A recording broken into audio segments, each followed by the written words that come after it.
Hello guys, and welcome back to another video. I'm just kidding, I only have one video.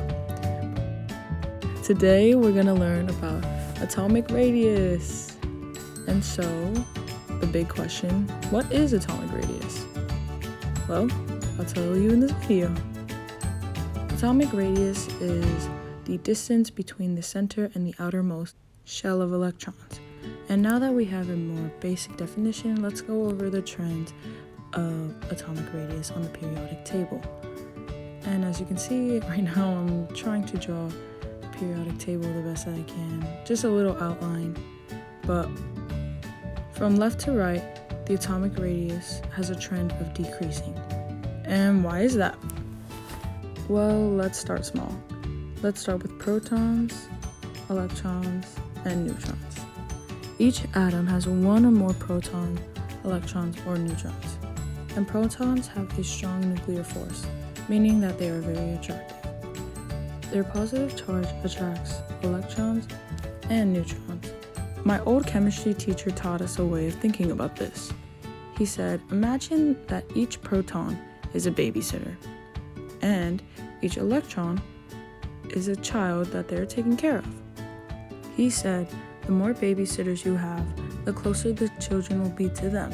And in our case, more protons means stronger force, which decreases the distance between the electrons and the nucleus. And the opposite would mean less babysitters, which equals less help, and therefore the kids would run a further distance from them.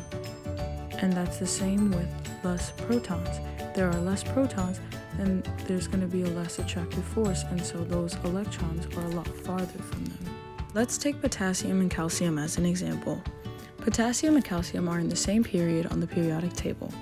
As we can see, calcium has one more proton or babysitter than potassium, and this helps the children or electrons stay closer to them.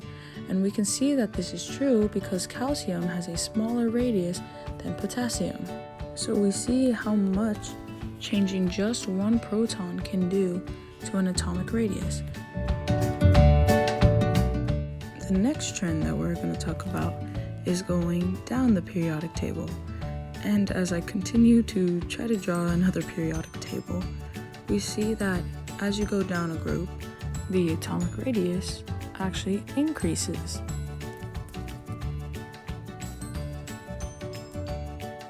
Again, why is this? Well, let's go through it. Going back to protons, electrons, and neutrons, when we go down a group, we see that there are a significant amount of protons added. And these protons are very attractive, so therefore they are going to attract more electrons. The increase in electrons allows for an increase in radius because there are more shells being added to this atom. And therefore the distance between the valence electrons and the nucleus increase. And valence electrons are otherwise known as the outermost electrons. A question you might ask is, if both ways are adding electrons, why is it that only going down a group increases the radius, but not going from left to right?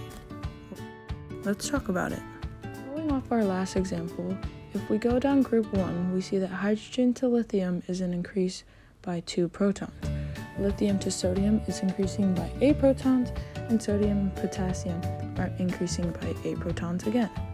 Now, looking at our period across lithium to beryllium, it's only a 1 proton increase. So in comparison, the protons are being added to going down is more significant.